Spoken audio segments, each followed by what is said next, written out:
Hi అండి. పొడిమిరగాయలు పచ్చి టమాటాలు పచ్చడి చేసుకుందామండి, బాగుంటుంది. దాంట్లో కావాల్సినవి చూపిస్తాను. ఇదిగోండి, జీలకర్ర, చిన్నులపాయలు, చింతపండు, టమాటా, పచ్చి టమాటాలండి, బాగుంటుంది పొడిమిరగాయల్లోకి. పొడిమిరగాయ పచ్చడి అండి, చూడండి. పొడిమిరగాయ తొక్కు పచ్చడి ఈ టమాటాల్లోకి వేసుకుందామండి, వేయించుకుందాం టమాటాలు. చూడండి ఎంత బాగుంటుందో. ముందుగా పొయ్యి వెలిగించుకుందాం, టమాటాలు వేయించుకుందాం. ఆయిల్ వేసుకుందామండి. ఈ టమాటా వేస్తున్నా.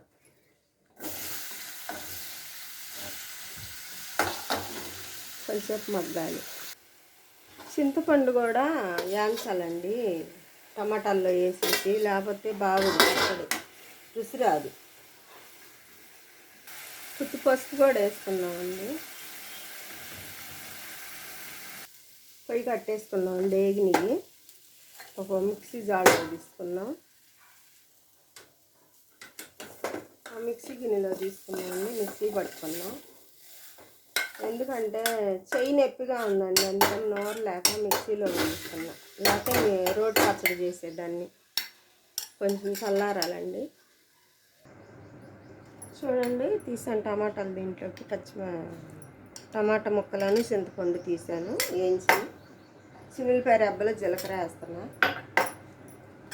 ఈ పచ్చడి కూడా వేసేస్తున్నానండి, పొడిమిరగాయ తొక్కు.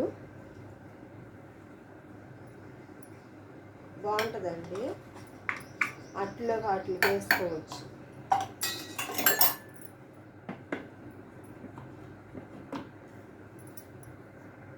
ఉప్పు కూడా వేస్తున్నానండి, పొడిమిరకాయ పచ్చడిలో ఉంది ఉప్పు. కత్తి టమాటాలకి సరిపడా వేస్తున్నా.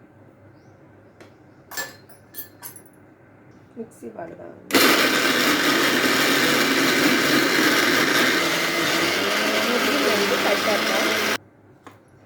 మెదిగిందండి, కట్టేద్దాం. చిన్న గిన్నెలో తీసుకున్నామండి.